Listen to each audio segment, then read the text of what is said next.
Hi everyone, welcome to electro circuit YouTube channel.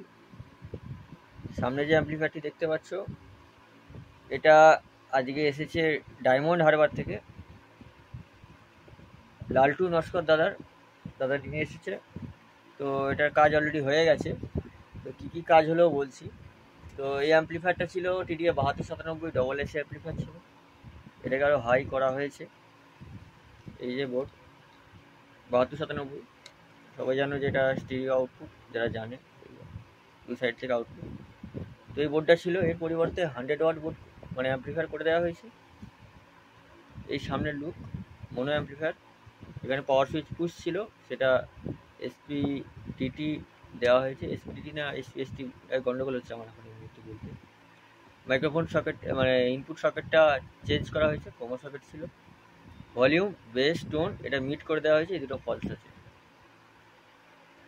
আচ্ছা, কোনো view metre কিছু করা হয়নি। ট্রান্সফর্মার 30-0-30 দেওয়া হয়েছে। 12-0-12 দাদা নিয়ে এসেছিলো। আচ্ছা, এখানে 4750 কেলটন এবং 4735 এটা 0-12 জন্য দেওয়া হয়েছে। আচ্ছা, এখানে 52-43, এখানে ইনপুট আউটপুট স্টেজ, ড্রাইভার আমার তৈরি করা, বেস টেবিল LM324 আইসি। এই হচ্ছে ভেতরের লুক। টার্মিনাল যেগুলো যা ছিল সব ওই রকমই আছে। তো এই হচ্ছে অ্যাম্প্লিফায়ারের লুক। তো কারো যদি লাগে অবশ্যই যোগাযোগ করে নিও। অ্যাম্প্লিফায়ার রিপেয়ার করাতে চাইলেও যোগাযোগ করে নিও, নাম্বার দেওয়া থাকবে। ফোন করার টাইম হচ্ছে সকাল 10টা থেকে রাত্রি 10টার মধ্যে। আর যারা চ্যানেলে নতুন ভিডিও দেখছো তারা চ্যানেলটিকে সাবস্ক্রাইব করো, পাশে থাকা বেল আইকনটি প্রেস করো পরবর্তী আপডেটের জন্য। এবং আমার ঠিকানা হচ্ছে হরিপাল, হুগলি। হরিপাল স্টেশন থেকে 2 কিলোমিটার দূর, জামাইবাটি গ্রাম। তো কেউ চাইলে আসতে পারো, অসুবিধা নেই। তো চলো তোমাদেরকে সাউন্ডটা শোনাই।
তো ভিডিও লম্বা করছি না, অবশ্যই এর প্রেশার জানতে চাইলে আসতে হবে দোকানে, এসে সাউন্ড শুনে যাবে, অথবা হেডফোন বা সাউন্ড সিস্টেম থাকলে কানেক্ট করে বাজাবে, তাহলে বুঝতে পারবে যে কী প্রেশার দিচ্ছে। 100 ওয়াট মেশিনে টোটাল 600 ওয়াট লোড দিয়ে বাজানো হচ্ছে। মেশিনে মানে কোনো যে মনে হচ্ছে না যে লোড অনেক বেশি দেওয়া আছে। তো যাই হোক, এই হচ্ছে ব্যাপার। তো নেক্সট ভিডিও দেখা হচ্ছে। সবাই সুস্থ থেকে ভালো থেকো। কারো যদি কোনো কিছু লাগে অবশ্যই যোগাযোগ করে নিন, নাম্বার দেওয়া থাকবে।